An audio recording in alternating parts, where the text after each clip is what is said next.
What was it like to be back out there? It was good. It was good. Just being, I want a little close on there, Johnny. No, it was good. It's good to be out there with the team. I mean, getting some game reps in and, working with our new offense. I know we did in mini camp a little bit, but getting some of the new things. We got a lot of stuff we're installing right now, so it's pretty fast paced and everybody's still learning, but it's good though. Devontae, Matt called you a dog and a fighter and a guy who elevates the play of players around him. Your energy feeds the entire offense. Does that come naturally to you, or is that a conversation that the two of you had when this whole thing started with the new coach, that he needed you to be that leader? No, I mean, I feel like that's kind of the way that they've kind of had that feeling about me before. It's just a natural ability I think that I have, and I try to, share it with other people by making people better. And I feel like that's what the ultimate leader is how you make the people around you better. So I do everything I can. I don't try to do anything outside of my boundaries. I'm not trying to coach, but I'm out there just doing whatever I can to make sure the young guys head in the right direction. We all still learning at the same pace right now. Got a new offense and all that, so we all help one another. But I try to make sure I'm guiding everybody, make sure everybody is focused, and it's the pros, so everybody really, for the most part, can take care of that part themselves. But I just do anything I can to help. There are times when you're coming off a route and all of a sudden Matt's in your ear talking before you even make it back to the other side of the line of scrimmage. Yeah. Something new for us. Is that new for you? Did it take some adjustment? Do you like that? How does that help you? Yeah, no, that's something that we talked about. Like you said before, we talked about. I'm like, hey, I'm the most coachable guy out here. So if it's something, anything that you see in the route that I run or whatever it is, I want you to make sure that you let me know, because I want to perfect it as much as possible. So, and obviously the young guys, they watch the way that I do things, and then they want to emulate that. So if I'm doing it wrong and they let it slide just because of who I am or my years or whatever you wanted to say, then they go out there and do the same thing, and it's not right.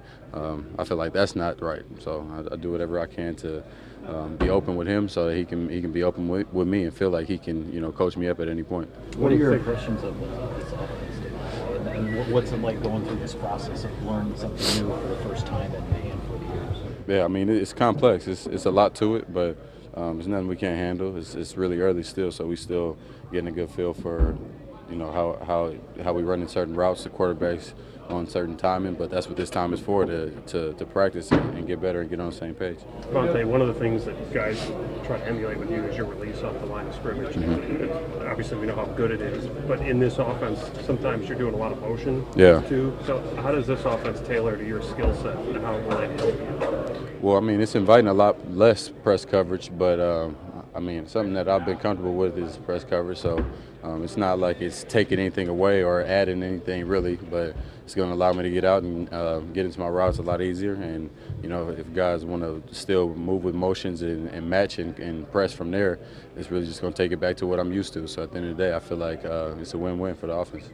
In the red zone, there was a lot of tempo. You guys were getting a call, going to the line and calling it almost as fast as, like, say, a free play. Is that something that excites you, competing to see how fast you can get a play off and execute? Yeah, I mean, you see it on film. They've shown us clips of different teams doing the same thing and how it catches defense off, because obviously defenses, they don't just line up and run cover 2 or cover this. It's a lot more complex on their side too. So when they see us and they got to communicate, it gives them less time to see what's going on and talk to one another and figure out who's doing what. And then a guy's running scot-free. So like I said, seeing that on film, it definitely excites all of us. You're one of the veterans in this locker room. Your thoughts on the passing of Bart Starr?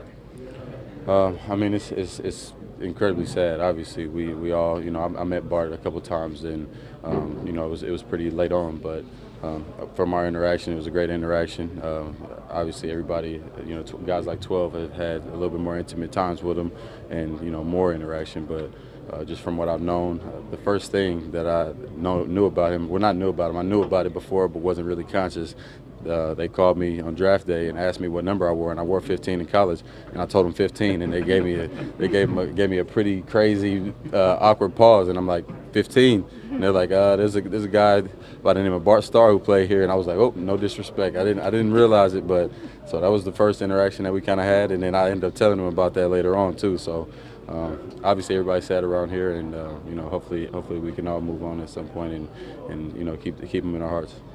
Devontae, we saw some splash plays out there practice today. Nice deep ball to Valdez, Hampton. Yeah. Some big runs opening up. Do you feel like we're starting to see a little bit of what this offense can bring with your playmakers on the outside and the run game? Yeah, the marriage between the run game and the pass game is really what's going to open up and allow a lot of big plays this year. So, I mean, that's really not a secret. You see, I mean, we got some backs. We got, Aaron and between Aaron Jamal and our new guys, they're all fighting and really competing right now. So it's looking promising. So with 83 and myself and Gmo 82, all of us out here making plays, it's going to lighten that up so where it makes it a little easier on them and vice versa.